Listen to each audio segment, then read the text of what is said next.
بسم اللہ الرحمن الرحیم۔ السلام علیکم ناظرین، کیسے ہیں آپ سب؟ FG اسلامک وائس میں آپ کا خیر مقدم ہے۔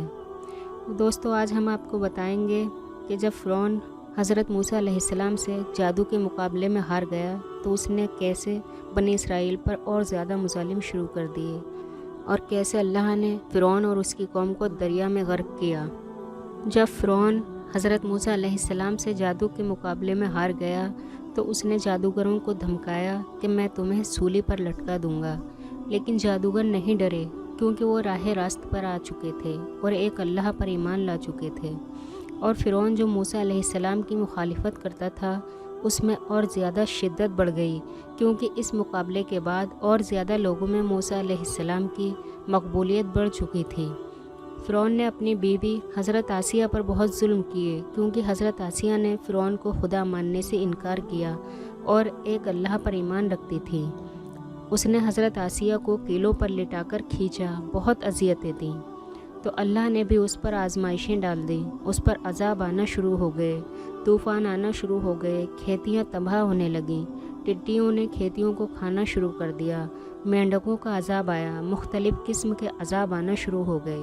لیکن جب بھی کوئی عذاب آتا تو فرعون کہتا، معاذ اللہ، یہ موسیٰ کی نحوست ہے، جب موسیٰ ہمارے درمیان نہیں تھا تو ہمارے ملک میں ایسے حالات نہیں تھے، ہم ترقی یافتہ تھے، اور وہ ہر بات موسیٰ علیہ السلام پر ڈال دیتا۔ اللہ نے فرمایا کہ پھر ہم نے پے در پہ آزمائشیں بھیجنا شروع کر دیں تاکہ ان لوگوں کو یقین آ جائے کہ یہ اللہ کی طرف سے موسیٰ علیہ السلام کو ستانے کے نتیجے میں ہو رہا ہے۔ اللہ کتنا رحیم ہے کہ ان لوگوں کو ہدایت کے لیے کیسے انتظام کر رہا ہے۔ اگر اللہ چاہتا تو پہلی بار میں ہی ان پر ایسا عذاب مسلط کرتا کہ وہ سب ہلاک ہو جاتے، لیکن اللہ پاک اپنے بندوں کی توبہ کا پہلے انتظار کرتا ہے۔ کئی طرح کے عذاب ان لوگوں پر آئے تاکہ وہ توبہ کر لیں، لیکن وہ راہ راست پر نہیں آئے۔ جب ان پر بہت زیادہ عذاب مسلط ہونے لگے تو وہ لوگ حضرت موسیٰ علیہ السلام کے پاس آئے اور بولے کہ اے موسیٰ، تو کہتا ہے کہ اگر ہم ایمان لے آئیں گے تو ان مصیبتوں سے نجات پا لیں گے، تو اپنے رب سے دعا کر کہ یہ مصیبتیں ہم سے دور ہو جائیں، پھر ہم ایمان لے آئیں گے، یہ ہمارا وعدہ ہے، ہم قسم اٹھا کر کہتے ہیں، اور بنی اسرائیل کو بھی تیرے حوالے کر دیں گے، تو جہاں چاہے ان کو لے جانا۔ پھر اللہ رب العزت نے عذاب کو ان سے دور کر دیا۔ جیسے ہی انہوں نے نجات پائی فوراً اپنے وعدے سے مکر گئے۔ جب فرعون نے دیکھا کہ حضرت موسیٰ پر لوگوں کا ایمان اور پختہ ہو رہا ہے، لوگ ان پر ایمان لا رہے ہیں، تو اس کے ظلموں میں اور اضافہ ہو گیا، اور اس نے کہا کہ ان کے بچوں کو اور تیزی سے قتل کریں گے، ان کی نسل ہی ختم کر دیں گے، اور اس نے بنی اسرائیل پر مزید ظلم کرنا شروع کر دیے۔ ماؤں کی گود سے بچوں کو چھین کر قتل کر دیا جاتا تھا۔ اللہ فرماتے ہیں کہ پھر ہم نے ارادہ کیا کہ ہم ان سے انتقام لیں گے۔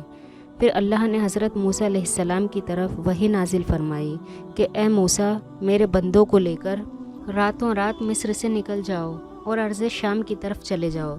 لیکن اس سب کے بارے میں فرعون کو پتہ چل گیا کہ موسیٰ علیہ السلام بنی اسرائیل کو لے کر چپ چاپ جا رہے ہیں، یہ بھی اللہ کی کوئی حکمت ہے۔ تو فرعون نے تمام لشکر کو اکٹھا کرنے کا حکم دیا اور ہر طرف منادی کرا دی کہ سب لوگ تیار ہو جائیں۔ تمام لوگ اکٹھے ہو گئے اور فرعون نے بڑے غرور سے کہا کہ چھوٹی سی جماعت ہے اور ان لوگوں نے ہمیں بہت تنگ کیا ہے، یہ تھوڑے سے لوگ ہیں اور ہمارے قوانین کو نہیں مانتے۔ اور فرعون تمام لشکر کو لے کر صبح صادق کے وقت موسیٰ علیہ السلام کے پیچھے نکل پڑا۔ اللہ کی قدرت کہ موسیٰ علیہ السلام راستہ بھول گئے اور موسیٰ علیہ السلام کے آگے دریا تھا۔ فرعون کا لشکر قریب آ گیا، آگے دریا ہے اور پیچھے فرعون کا لشکر، لیکن موسیٰ علیہ السلام کو اللہ کی ذات پر توکل تھا اور آپ اپنے رب کی رضا میں ہر حال میں راضی تھے۔ یہ بھی اللہ کی طرف سے آزمائش ہی تھی۔ جب سامنے دریا اور پیچھے فرعون کا لشکر دیکھا تو بنی اسرائیل نے موسیٰ علیہ السلام سے کہا کہ اب فرعون ہمیں قیدی بنا لے گا اور ہم پر بڑا ہی ظلم کرے گا۔ اور بنی اسرائیل کہنے لگے، اے موسیٰ، ہم تو مر ہی گئے۔ تو موسیٰ علیہ السلام نے فرمایا کہ نہیں، ہرگز نہیں، میرا رب میرے ساتھ ہے۔ اللہ فرماتے ہیں کہ ہم نے موسیٰ کو وحی کی کہ اے موسیٰ، اپنی لاٹھی کو دریا میں مار، اور جیسے ہی موسیٰ علیہ السلام نے پانی پر لاٹھی ماری تو بڑے بڑے پہاڑوں کی طرح پانی دونوں طرف جمع ہو گیا اور درمیان میں خشک راستہ بن گیا، اور اللہ نے بنی اسرائیل کو بڑے آرام سے راستہ پار کرا دیا۔ یہ سب دیکھ کر بھی اگر فرعون رک جاتا، توبہ کر لیتا، ایک اللہ پر ایمان لے آتا، تو اللہ تو ہے ہی بہت مہربان اور بخش دینے والا، اللہ فرعون کو بھی بخش دیتا۔ اور اللہ کا وعدہ ہے کہ بندہ اگر موت سے پہلے سچے دل سے توبہ کر لے تو وہ غفور الرحیم رب بڑا ہی مہربان ہے، تمام گناہوں کو بخش دے گا۔ لیکن فرعون نہیں رکا اور وہ اپنی فوجیں لے کر موسیٰ علیہ السلام کے پیچھے چل پڑا۔ جب فرعون اور اس کا لشکر دریا کے بیچ میں پہنچا تو اللہ نے دریا کو چلا دیا اور فرعون کے لشکر کو دریا میں غرق کر دیا۔ جب فرعون کے حلق میں پانی جانے لگا اور فرعون کو یقین ہو گیا کہ اب میری موت یقینی ہے، تو فوراً پکار اٹھا کہ میں اس خدا پر ایمان لایا جس خدا پر بنی اسرائیل ایمان لائے تھے۔ تو قرآن کہتا ہے کہ اب نہیں، کیونکہ اس سے پہلے تو خدا کا باغی رہا ہے۔ اللہ نے فرمایا تجھے اب 2 سزائیں دوں گا، تیرے جسم کو محفوظ کروں گا میں، قیامت تک آنے والوں کے لیے نشانی بن جائے گا تو۔ قرآن میں ہے کہ فرعون بھی گمراہ اور اس نے اپنی قوم کو بھی گمراہ کر دیا، اپنی قوم کو اس نے سیدھا راستہ نہیں دکھایا۔ اللہ فرماتے ہیں کہ ہم نے فرعون کو سخت عذاب میں داخل کر دیا۔ النار، وہ آگ ہے۔ فرعون اور اس کے ساتھ جو لوگ شریک تھے، صبح شام ان کو آگ میں جلایا جاتا ہے۔ وَيَوْمَ تَقُومُ السَّاعَةُ، اور جس دن قیامت قائم ہوگی، أَدْخِلُوا آلَ فِرْعَوْنَ أَشَدَّ الْعَذَابِ، اللہ کہے گا کہ فرعونیوں کو اس سے بھی بڑے سخت عذاب میں ڈال دو۔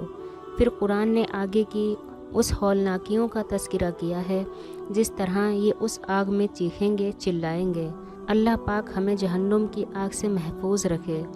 میرا رب ہمارے گناہوں کو بخش دے اور ہدایت کے نور سے ہمارے دلوں کو جگمگا دے، آمین۔ تو آج کے لیے بس اتنا ہی، انشاءاللہ اگلی ویڈیو میں پھر حاضر خدمت ہوں گے۔ اللہ حافظ۔